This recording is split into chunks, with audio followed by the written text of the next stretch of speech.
to the next episode of Unique Insights in Bible Prophecy. I appreciate you joining us for this one. This will be, in many ways, a follow-up to the last two of these we've done, when we talked about the mark of the beast in great detail in one of them.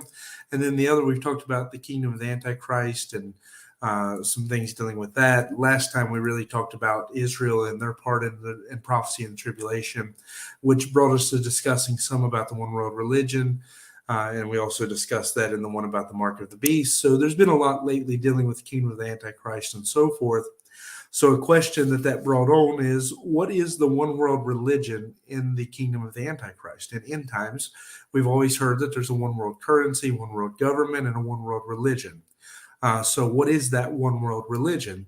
And as always with this, I give you my hypothesis, my belief about this up front, and then let you see the evidences as to why I believe that. And at the end, I invite you to give us a grade concerning what you believe about it. If I convinced you or not your own personal convictions, but just whether I convinced you in the argument that I'm giving.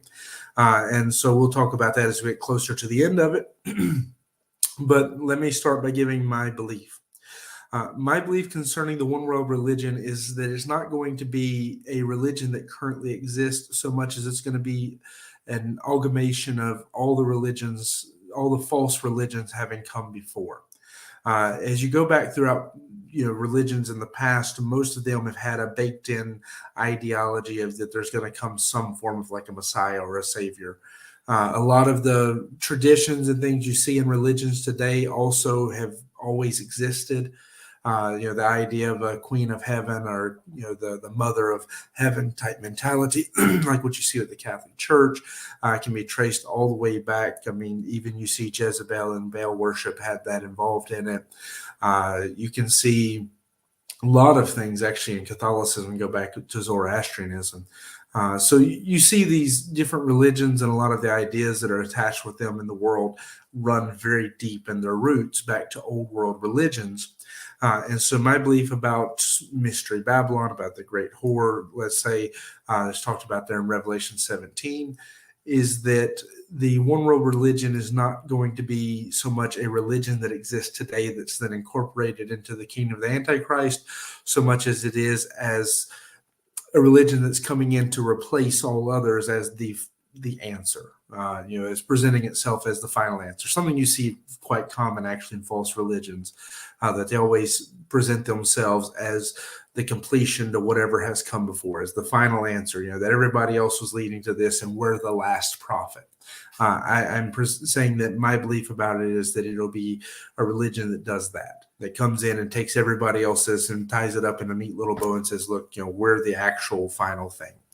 And so where that differs from most people is the average belief amongst pre-trib believers like myself has always been that it's the Catholic Church, that she's the great whore talked about there. And there's some things in the description that would lean to that. However, I think that it's too small of an answer to actually encompass all of what's discussed. I think it's only a partial answer if you stop there.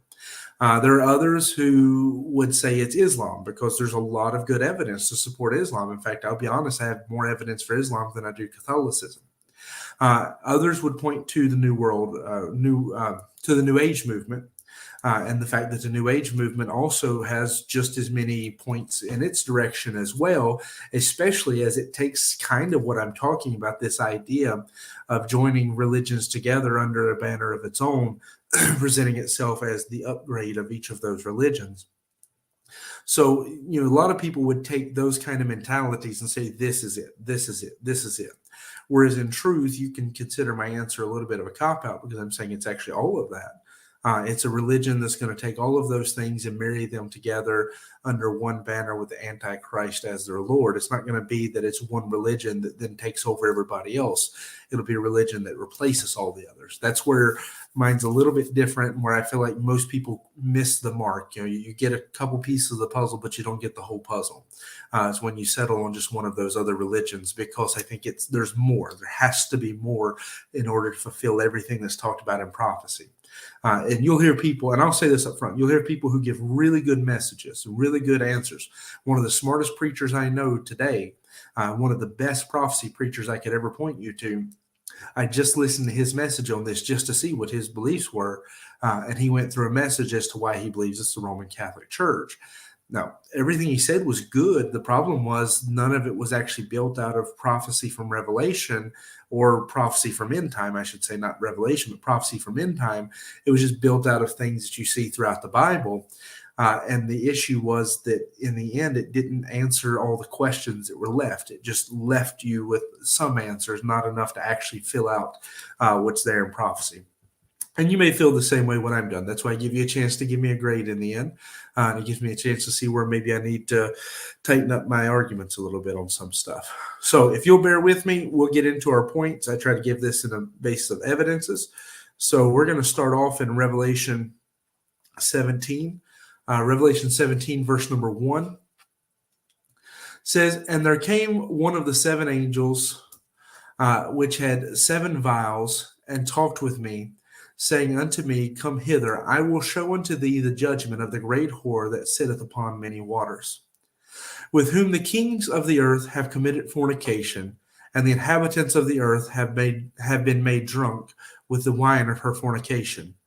So he carried me away in the spirit into the wilderness, and I saw a woman sit upon a scarlet-colored beast, full of names of blasphemy, having 7 heads and 10 horns. And the woman was arrayed in purple and scarlet color, and decked with gold and precious stones and pearls, having a golden cup in her hand full of abominations and filthiness of her fornication. And upon her forehead was a name written, Mystery Babylon the Great, the mother of harlots and abominations of the earth. And I saw the woman drunken with the blood of the saints, and with the blood of the martyrs of Jesus. And when I saw her, I wondered with great admiration." Now, the angel is about to, from verse 7, begin to explain what this vision is. So instead of reading the whole passage, because some of it just goes into the kingdom of the Antichrist, and it's only relevant to the extent that you need to know about the kingdom of the Antichrist. But as far as knowing about the beast, it's about the religion itself, it's more so that you need to know that the religion's riding on the back of this, that the beast is his kingdom, and that the religion's going to ride on the back of this beast that is his kingdom. So verse 7 through 14 is that. Verse 7 through 14 is explaining to you about the 10 heads and the 7 hills and all this kind of stuff, and what that is. Now, there's some very interesting stuff because it does give you some ideas. In fact, for example, when we're told that she that she's there with the many waters, let's look at how exactly the wording is. That we first see that she's mentioned as being the great whore that sits upon many waters in verse number 1. It says at the end of that, the great whore that sitteth upon many waters. Well, if you go down to verse number 15, you'll find that it says, "And he saith unto me, The waters which thou sawest were where the whore sitteth are peoples and multitudes and nations and tongues." So there's relevant information in this portion of the passage. As I say, it's not like it's stuff you don't need to interpret this. You need it. The main thought is done from verse 7 to 14, though, is to understand that she's riding on the kingdom of the Antichrist. Now, there's some interesting stuff there to understand what are the kingdom, what is the kingdom of the Antichrist. For example, in verse 9, it says, "And here is the mind which hath wisdom. The 7 heads are the 7 mountains on which the woman sitteth." So, for example, somebody who would say that it's the Roman Catholic Church takes the motto of the city, this is a city set on 7 hills, and they'll use that to say that it's the same. And again, I think that's an interesting point. I just don't think that it actually fills out all the answers that you need. But the main thing to take away is that whatever those 7 hills, 7 heads, so forth represent, is that they are connected to the kingdom of the Antichrist as itself. And so the main point there is that you have this harlot, we'll call her this whore.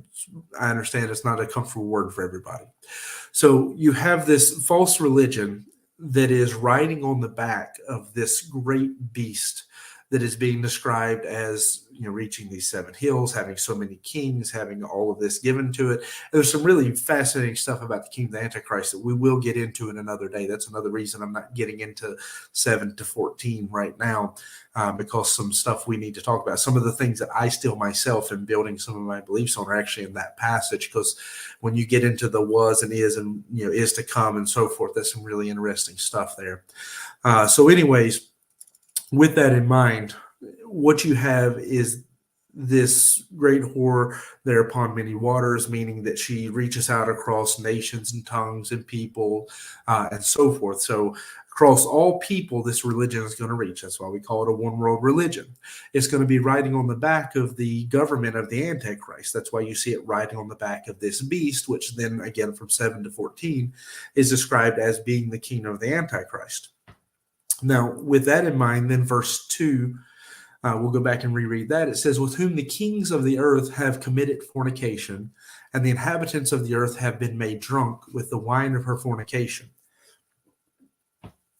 So with this, you're being told that it's not just a religion that people around the world are accepting, and it's not just the state religion of the kingdom of the Antichrist, but the kings of the earth are buying into this. They're committing fornication with her. And understand the terminology, primarily when you see the terms harlot and whore and fornication used in the way it is being used here throughout the Bible, it's actually talking about Israel committing fornication by chasing after idols and false gods and turning their back on God. So that's another one of those places where I saw a site that I typically like to use. They have some really good information, that they made the statement that these terms are used in the Bible to talk about idolatry and false religions in general. And that's not entirely true. And I noticed what made me question that was I noticed they didn't give any verses to back it up. And usually they're pretty good about giving verses. So what I would say in this case is if you actually just do a word search for harlots or whoredoms or that kind of stuff, what you'll notice is when it's talking about it in a spiritual sense, most of the time it is talking about Israel, which I found to be quite interesting. However, even when it's talking about Israel, it is true that the point it's talking about is when somebody turns their back on God to commit spiritual adultery with the false religion. So he's saying all the kings of the earth are going to fall into fornications and into whoredoms. So it's not necessarily adultery because they never gave their heart to God. But you see them turning into this fornication, into this whoredoms and so forth, chasing after this false religion. And so it's going to be a religion that the world buys into. It's not just that that the Antichrist promotes it and people follow it because they're afraid of him, but that the world is going to buy into it. Now, you do have to understand this, though. The later part of this chapter is going to explain to you that they're not doing it entirely by choice. It's more so because they want the benefits that come with the state. They take the state religion because they like the state. And we talked about that when we discussed the kingdom of the Antichrist before.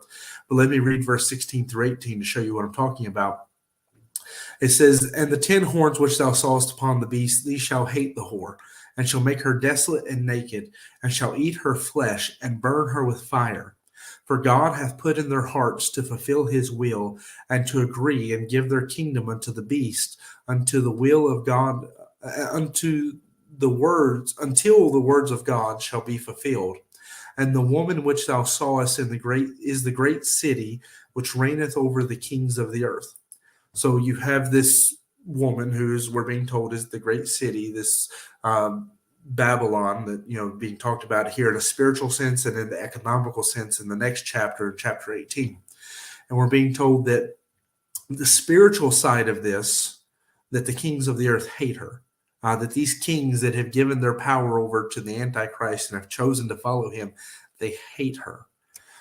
They just accept her because the next chapter will tell you they love the financial benefits that come from being yoked up to the Antichrist. That there's a lot of benefit in following him, so they follow her too in order to get both. In order to get the one they want, they have to have both.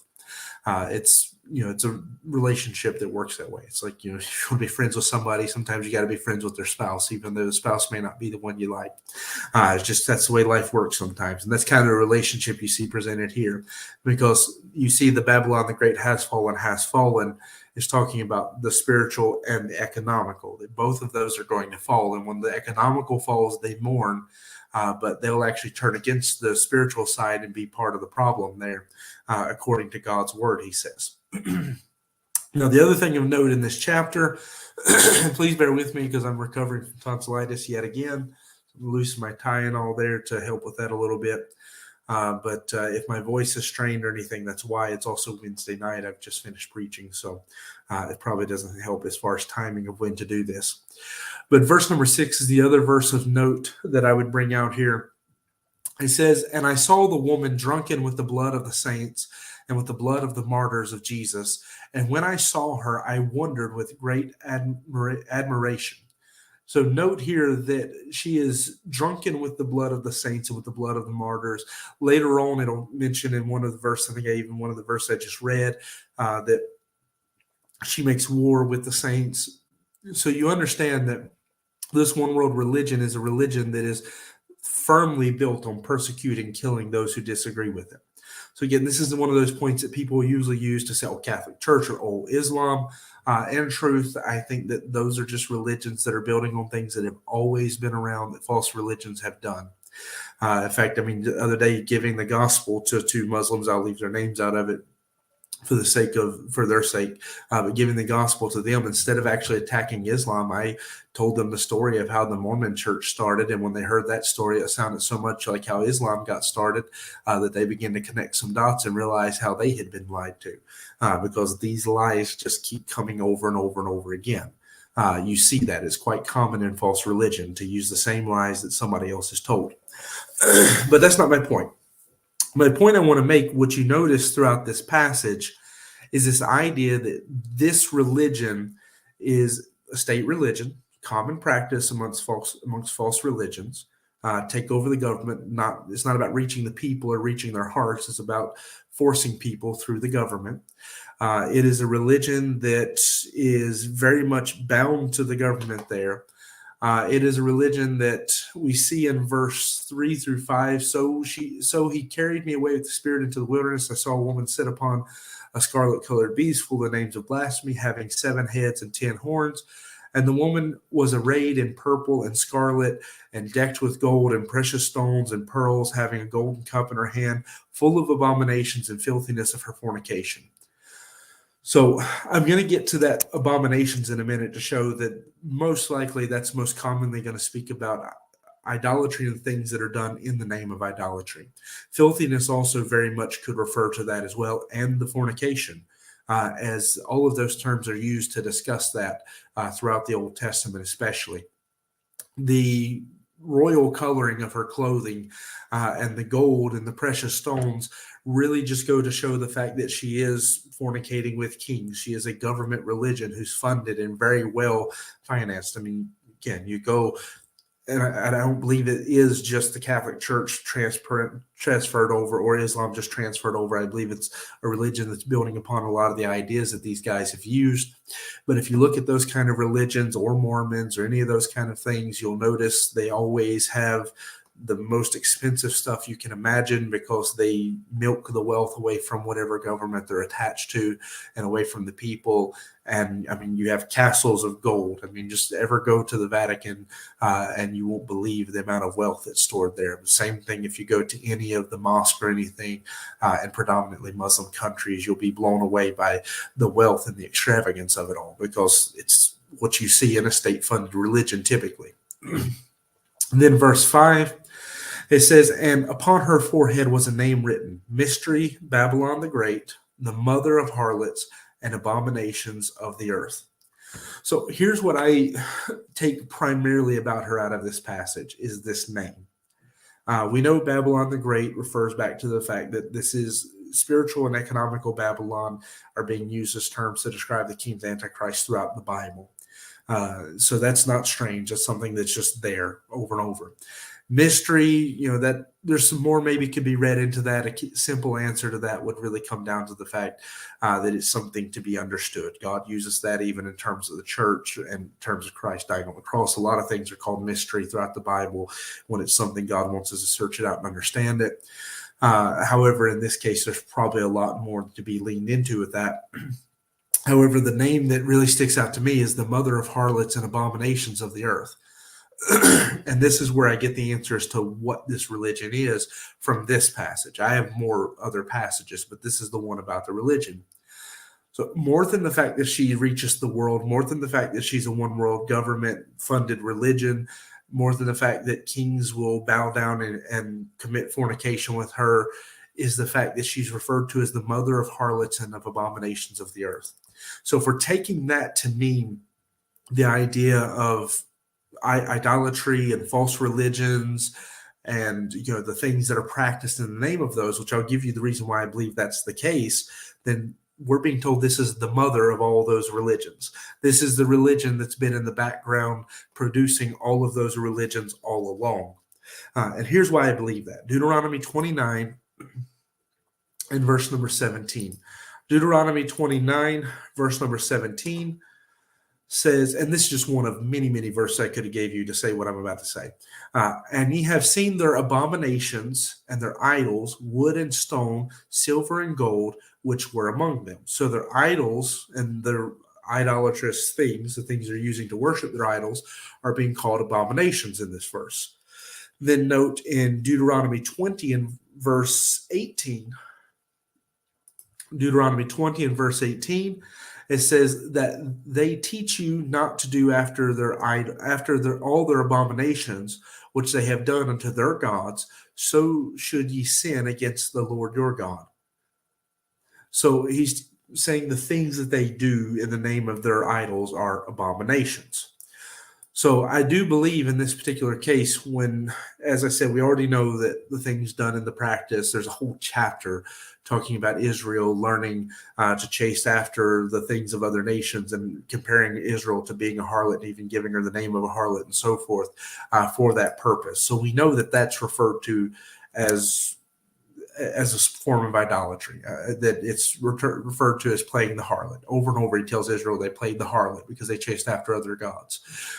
So we know that's a very common term for it. I'm showing you now that abominations is a term for it.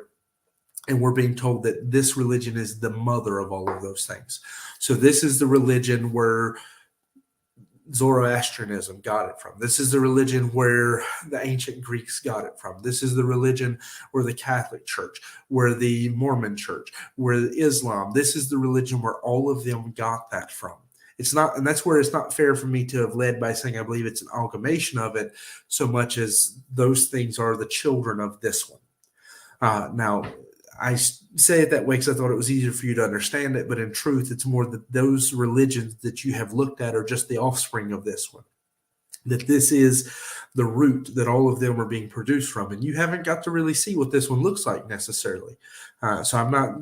That's why I chose to say it the way I did, because I don't want people to look at it and think that I'm saying, okay, this is Zoroastrianism, one of the older religions. No, I believe that those are also children of this. I believe Baal worship is a child of this, and that's why you'll have people who preach really good messages where they'll go back and show you that things that are practiced in Baal worship, which a lot of things were, are practiced in the modern Catholic Church. Or they'll go back and show you where things from Zoroastrianism are practiced there, or in Islam. Or they'll go and show you, again, any of these religions that they want to say is the answer to this. They'll go back to one of these old ancient religions and pull from it and say, look, this church today or this religion today does this, and they'll use that to build their argument. But in truth, all of them are doing what this tells you. They're all just the children of this. That those idols are just all being created out of the devil and his angels, and the religions are being created out of that, and all the worship is being based around his pushing his false religion.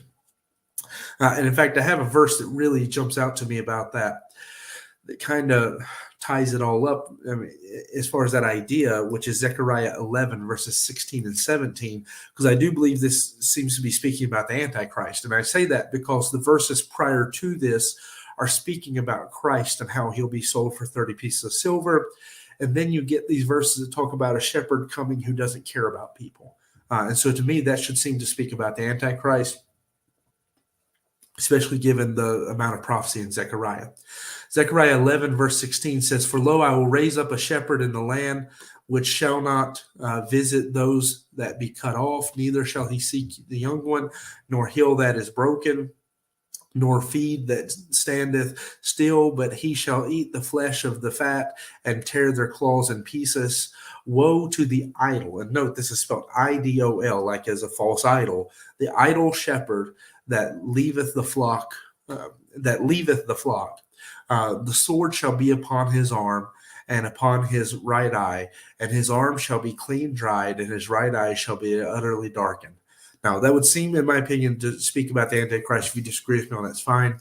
But it would seem to be in this passage that he's calling the Antichrist the shepherd of idols, of all these false idols, that he's the one who's now leading all these things together. So that's why I do believe that all these religions will be brought together under this banner of their mother religion that has been the producer of all these. So then Revelation 13 is my next passage I would like to go to and try to break down a little bit. Revelation 13, we've already talked about it some, so I actually run through it quite fast. I want to talk about the false prophet because I think that's another thing that'll help us to understand a little bit about this religion. So we see the minister that's here. So we've seen the religion, the whore. Now we'll see the minister. And Revelation 13, verse 11, it says, "And I beheld another beast coming up out of the earth, and he had two horns like a lamb, and he spake as a dragon. And he exerciseth all his power, all the power of the first beast before him, and causeth the earth and them which dwell therein to worship the first beast, whose deadly wound was healed. And he doeth great wonders, so that he maketh fire come down from heaven on the earth in the sight of men, and deceiveth them that dwell on the earth by the means of those miracles which he had power to do in the sight of the beast, saying to them that dwell on the earth that they should make an image to the beast, which had the wound by a sword and did live. And he had power to give life unto the image of the beast, that the image of the beast both should speak and cause that as many as would not worship the image of the beast should be killed.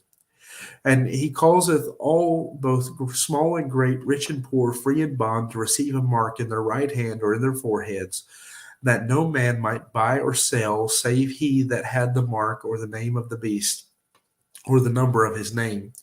Here is wisdom. Let him that hath understanding count the number of the beast, for it is the number of a man, and his number is 666. So here you have the false prophet being described, and we're told straight out the gate about him that he has horns like a lamb, but he speaks like a dragon. So he is the minister of the devil. He is speaking with the power of the devil. Horns usually note leaders and power. So you could say in this false religion that there may be more than one involved. As you note, the horns on the other beast seem to note that, but I won't get into that part so much, as that's more speculative, and we'll talk about that when we actually talk about the beast, the false prophet himself. But you note about the false prophet that what his goal is he's speaking with the voice of the dragon. And in order to get a little bit better understanding about that, I actually want to drop back and read verse 4 through 7. It says, "And they worshiped the dragon, which gave power unto the beast, and they worshiped the beast, saying, Who is like unto the beast? Who is able to make war with him? And there was given unto him a mouth speaking great things and blasphemies, and power was given unto him to continue 42 months. And he opened his mouth in blasphemy against God, to blaspheme his name and his tabernacle and them that dwell in heaven. And it was given unto him to make war with the saints and to overcome them. And power was given over all his kindreds, given him over all kindreds and tongues and nations."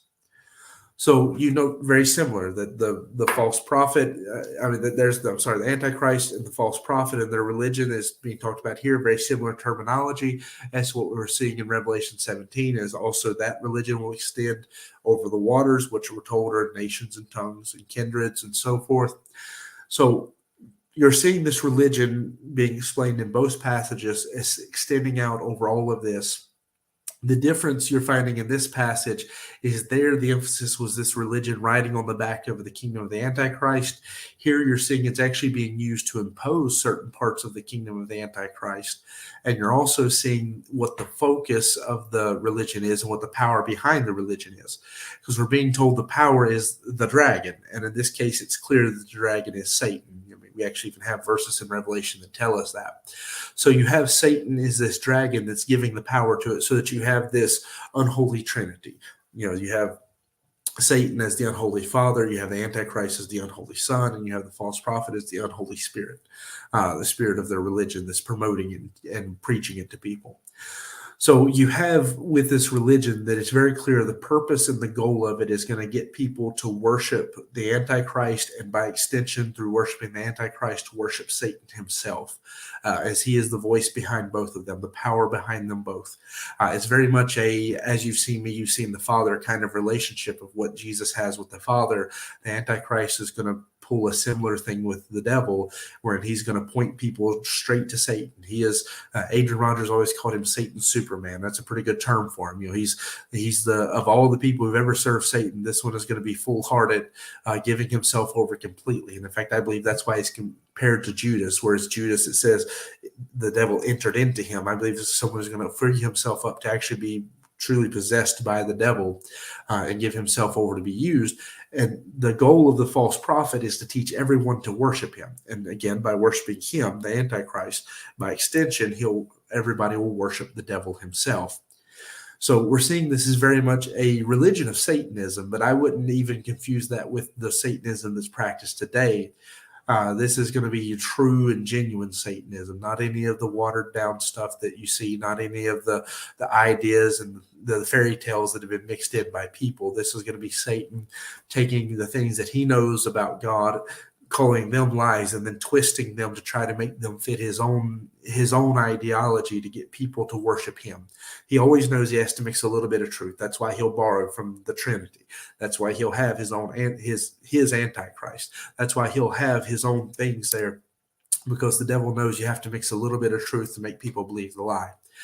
But the things you note about this one world religion is, again, we're told that he has the horns of a lamb, but he speaks as with the voice of a dragon. So this is going to be the voice of Satan speaking to people through this man. That he's going to exercise miracles across verse 12, 13. And so you're seeing that he's going to do miracles, even down to verse 14. It says he's going to do these miracles to make people believe. So he is going to have power. Power, we know he's deriving straight from Satan himself. And you see that in throughout the Bible, that false religions have done that. Go back to Egypt, and the two sorcerers there were able to imitate some of the miracles that Moses was able to do, because the devil does have power. He's just not as powerful as God. So his ministers can do things. That's why people who don't believe in witchcraft and things today are naive, or just don't have faith, because the truth is these things do exist. The devil has power, and so do his followers.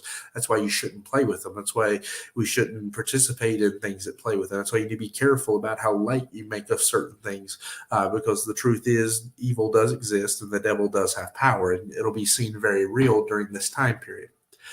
So we see that about him. We see he's going to create this image. Now, that image is another subject also for another day, as I try to keep these things focused and deal with one question at a time. And so what is the image is a really good question. I would love to get into that one. But he's going to make this image that historically, you would have thought of it as being some kind of statue or idol. The day we live in now, there's a lot of things it could mean. But anyways, this image is going to be there. And the image is going to have power to make people worship or die. And then you also see the institution of the mark of the beast, so that when the mark of the beast comes in, you won't be able to buy or sell. You won't be able to participate in the government of their country if you don't participate in the religion of their country. The religion and the government are joined hand in hand through the mark of the beast, because the mark is not something you just receive by accident. It is a religious choice that you take to worship the Antichrist. So in order to be successful in their society, you have to make a conscious decision to worship the Antichrist, to worship the devil. So now, having those things, you're hopefully seeing this take some shape as to what this religion is. It is a religion that is the mother of all false religions to have come before it. And we're seeing now that it is outright genuine Satan worship. As the goal is to have, through Satan and through the Antichrist and through the false prophet, is to produce their false version of what actually is in the Bible, a Father, Son, and Holy Ghost, a false version of all this religion. And that's why it's easy to lean towards something like Catholicism when answering this question, because they have their ideas concerning the Trinity. They do believe in a Trinity. However, they do also mix in a lot of things like Mother of Heaven and so forth from old world religions like Bell worship. So it's one of your better answers anybody could ever give. I just don't think it's strong enough to cover everything, because again, it should be a religion that has mothered all these other idolatrous religions that have come in behind it. So it needs to be deeper in its roots and more than that. So saying that, I do believe it'll build from the Catholic Church. I do believe it'll build from Islam. I think, all those religions that are left behind when the true believers are taken out, they'll all fall into it. And there's an easy reason why. I mean, you think about it. The Catholics are looking for the Messiah to come. They believe in a post-tribulation rapture, typically, or not even necessarily rapture. I mean, they'll call it that maybe. But they believe that at the end of everything that, Christ is just going to come because the kingdom has ushered him in, that we've ushered in his kingdom and he's coming. So, of course, when you have this man coming who offers a utopian society wherein he can fix all your problems, well, that's what they're looking for. So when he declares himself to be God, nobody will bat an eye at that, because that's what they're looking for. The Jews are still looking for a Messiah that's going to come and essentially do the same thing, because they're looking for Christ to come the first time. They don't realize he's already came the first time to be a sacrifice. They're looking for him to come as a lion. So as long as he seems to be on their side, which he will do for the first 3.5 years, they're okay with that. That's what they're looking for. Muslims are looking for their man to come as well. And so they have their last of the imams and I can't. I'm going to go try to mess with the name wrong. They have one of my men there. He's good with that to help me with it. So Nick will type it in the comments for you. But they have him that they're waiting on, and that he's supposed to come back. And you'll notice too, with all of these, there's always a clause. He's going to destroy our enemies.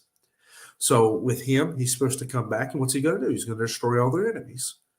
With the Catholic Church, what do they believe Christ is going to do when he comes back? Because they think that this is the Christ that's coming. So they believe he's going to destroy all his enemies, because that's what the Bible does say he's going to do. Okay, well, what does the Jew believe? Well, they believe he's going to destroy all the enemies, because that's what it says he's going to do. And so you notice most all of your major monotheistic religions have this. They have a Messiah that people are waiting on, who is coming. Now, what you should also note is there's teaching in a lot of these about the Antichrist, because a lot of them use a lot of the same text we do. So the teaching, the Antichrist, is just as available for them as as it is for us. And even in Islam, they have some teaching about stuff, but they choose to ignore that, and they're going to be ready to accept whatever comes before. Whatever comes next, whoever comes and presents himself as the Messiah, they're going to buy into it wholeheartedly. And that's why the devil's going to use that much of the truth. But most religions throughout history have had some degree of this.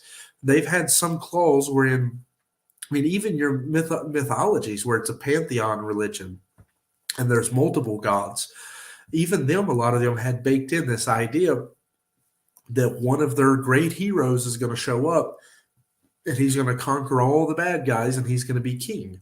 So it's not like it's something new to the false religions to borrow that idea. False religions have almost always borrowed that idea. And you just see that most of your major ones today have that.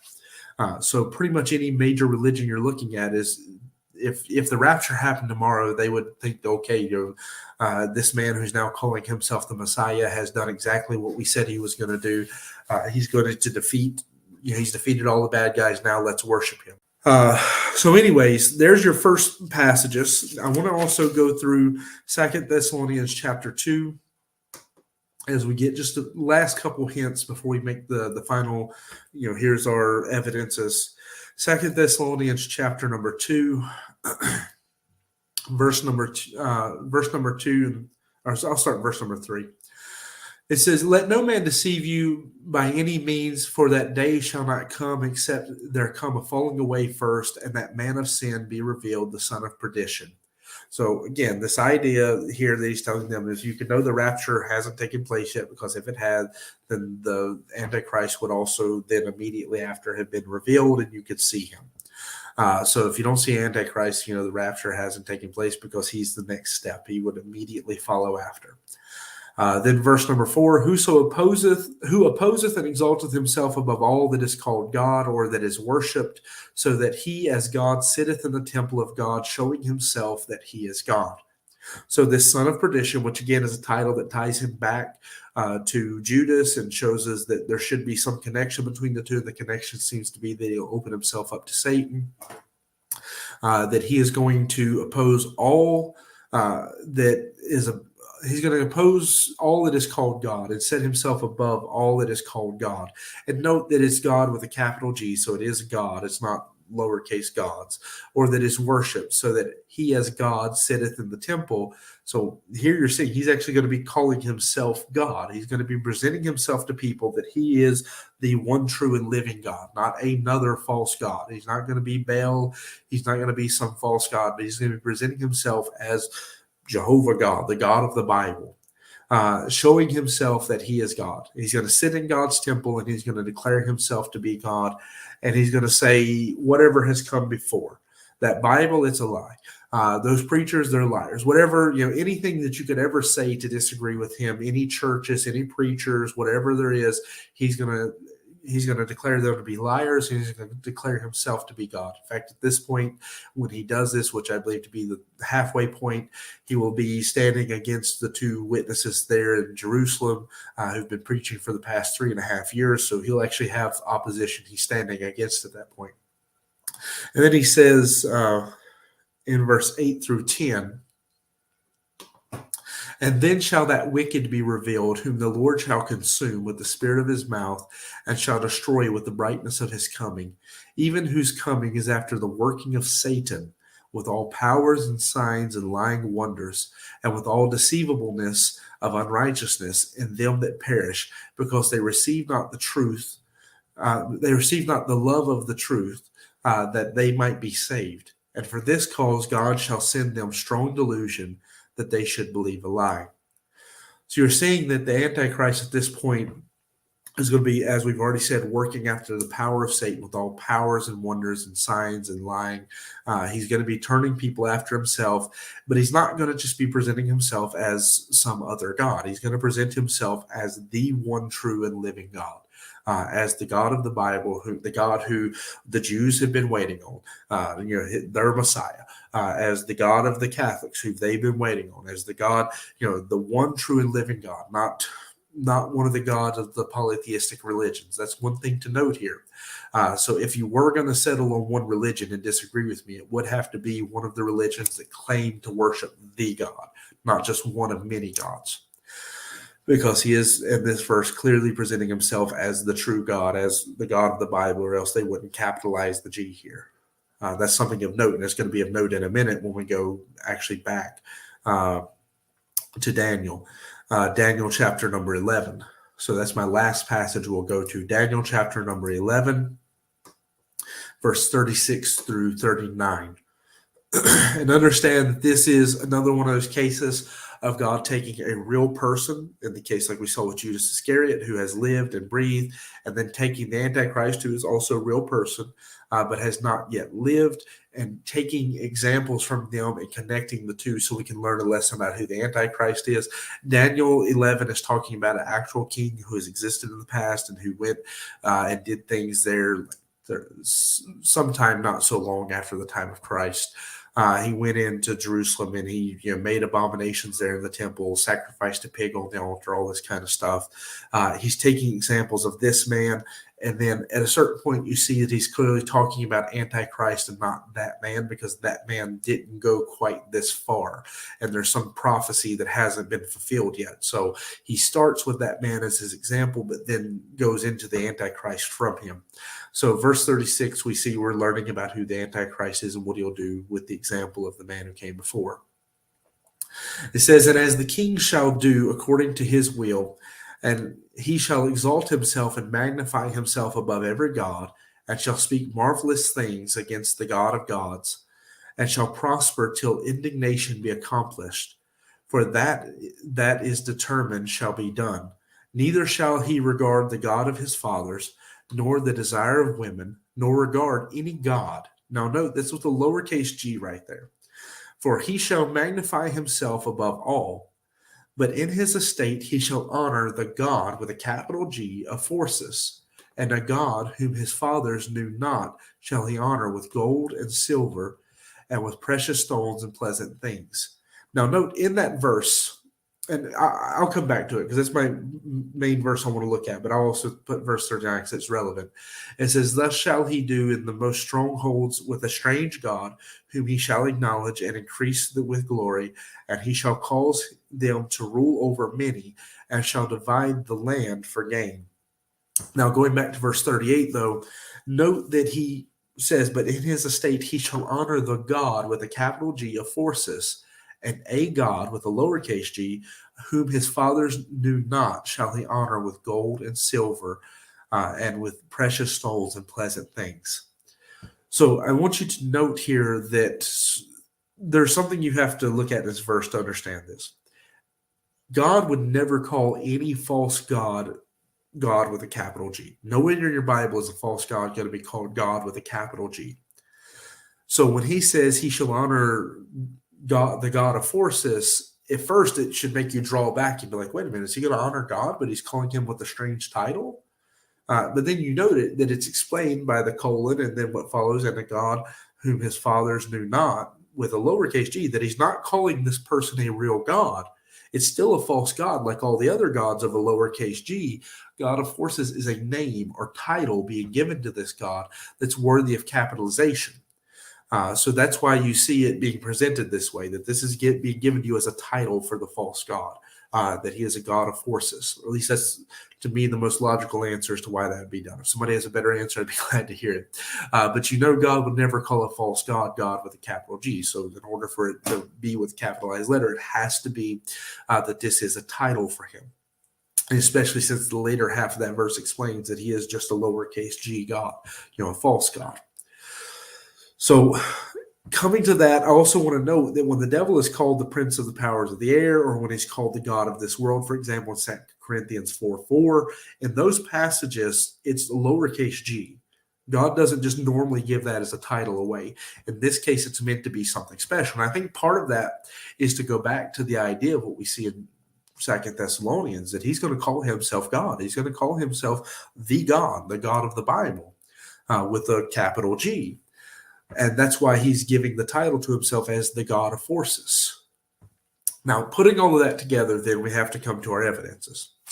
This one world religion should, in order to fulfill the first note we have there, be a religion that is the mother of all harlots and the mother of all these false religions. This one world religion should be one that imitates certain parts of the religion we see today. A biblical Christianity, but just taking it and twisting it to worship Satan instead. The key focus of this religion is going to be to point people to worship Satan himself. And Satan is going to present himself, it seems to be, as the God of the Bible, but at the same time with this twist that he's not just God, he's the God of forces. That he is the God that's been behind all these other religions and everything else. The God that has always been talked about, who's there in the background, has now revealed himself to us. So that's what I really believe that he's going to do. He's going to do the same trick he's done over and over and over again. You see it with Joseph Smith, where he says, okay, I'm the last prophet. God finally revealed himself. Now listen to me. You see it with Muhammad. I'm the last prophet. God revealed himself. Listen to me. You see this over and over throughout false religion, this idea that everything else that come before was to point you to me. And I do believe that's what's going to come about with the one world religion, with the false religion, based off of all the evidences we see in the world around us, based off what we see in the Bible. It has to be a religion that's monotheistic and saying that it's built off of the Bible. It's going to have to be a religion that believes in a Trinity, as he's going to present himself as an unholy Trinity. So if you were going to pick a religion in the world today, in all honesty, you would have to go with the Catholic Church, because it is the only existing religion that meets most of the checkpoints, these requirements. But you still have the issue that in reality, the kingdom of the Antichrist, if you actually study it out, seems to be primarily built around Muslim countries, not Catholic countries. You have the issue that the kingdom of the Antichrist, seems to be predominantly focused on the same area that all the, all the information, all the stuff going on in the Bible has always been built around with Israel as the centerpiece, not Rome. There's nothing that really points to Rome. It's only the Catholic Church that makes this stand out. Everything points to Israel and that area around Israel. So that's why people tend to go with Islam, who go with Islam as the one world religion. But that's why I say neither of them truly fill it all out.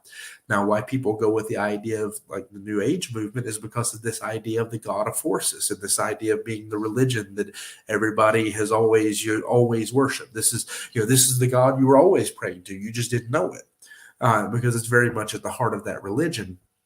Whereas in truth, I believe it's going to be that it's not fair to say an amalgamation of it, because the truth is it's going to be that this religion is going to come out and say, look, this is what all religions have always been. Everybody who's ever thought that God was speaking to them, well, it was this God. Everybody who ever thought that they were looking for a Messiah, well, it was this Messiah. Everyone who ever heard a voice, this was the voice that was speaking to you.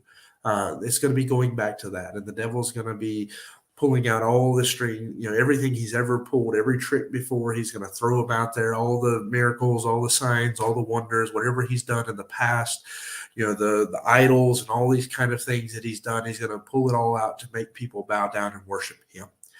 We know this about the devil. His goal has always been to exalt himself as the Most High and be like God. So his idea has always been to present himself as God. And you'll notice he's not presenting himself as a God of another religion. He's presenting himself as the God.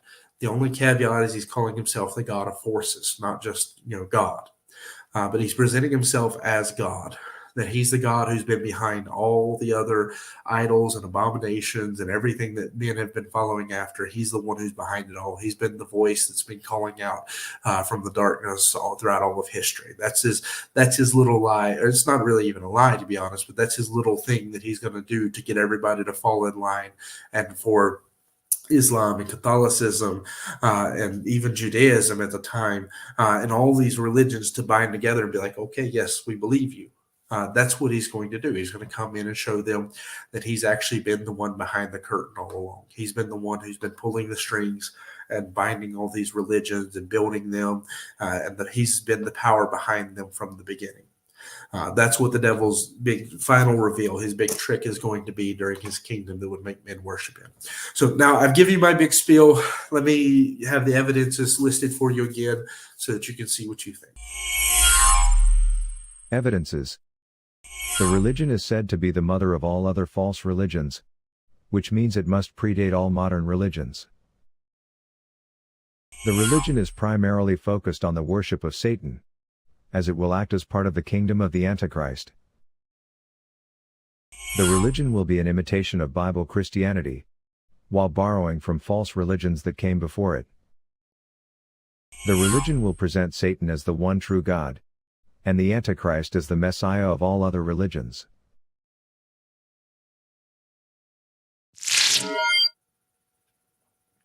All right, so those are your evidences. As I've said, you have this religion that is the religion behind all others. You see it needs to be a religion that is monotheistic. It has to be a religion that's built with the kingdom of the Antichrist, not separate from it. It's a religion trying to go through all these things and even maybe add some more to it. It's a religion that is going to present itself as the truth that's always been there in the background, that it's the God behind all other forces, behind all other religions.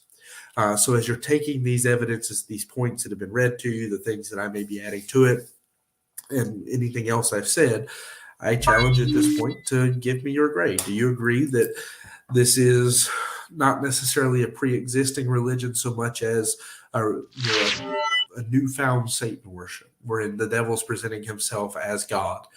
He's putting on the mask one last time to present himself as God. Or do you believe that are you still on the train that you believe this is the Roman Catholic Church or Islam or so forth?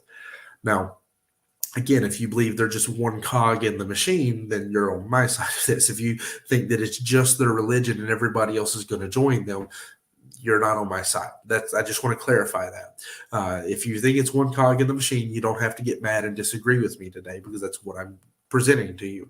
It's what I spent the last almost hour presenting to you.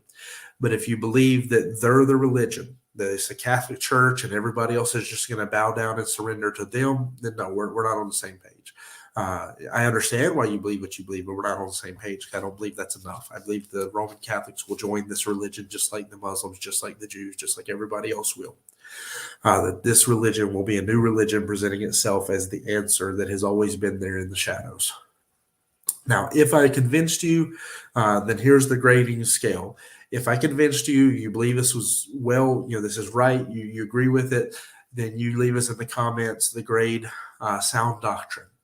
If you think it's good, but you're not really fully on board, you need some more evidence, then you put almost persuaded. If you're just not really sure, you're uncertain about it, then put uncertain. If you're on the fence. If you're not convinced, like you just didn't get it, you completely disagree with me, whatever, you just don't want to be rude, then put unconvinced. That's the answer for that one. I don't have a grade for if you completely disagree with me. But if you agree with me, then it's sound doctrine. You're seeing it, you're not quite there, almost persuaded, you're on the fence, you don't have a feeling one way or the other, you're unsure. And then if you just don't agree with me, you're unconvinced. I didn't convince you. I didn't succeed. So there's your grading scale. Leave us a grade in the comments. Let us know what you thought. Like you say, I can use that to help me to see where I need to build up my arguments a little better and so forth. You're welcome to even leave me some comments. Let me know some things that maybe there's some verses you feel like I should have included that maybe would have changed the view of things a little bit. Maybe some arguments that you feel like I didn't fill out for you enough. That's fine. I'd be welcome. You're welcome to leave those. As long as you're respectful, I'll do my best to answer them. But anyways, if you haven't liked or subscribed to our channel, I'd appreciate you doing that. We do these videos. We do this kind of video once a month at least. We do lots of other kind of videos. And then, of course, we have our regular church services live streamed as well. So we encourage you to like and subscribe so you can be part of this ministry with us going forward.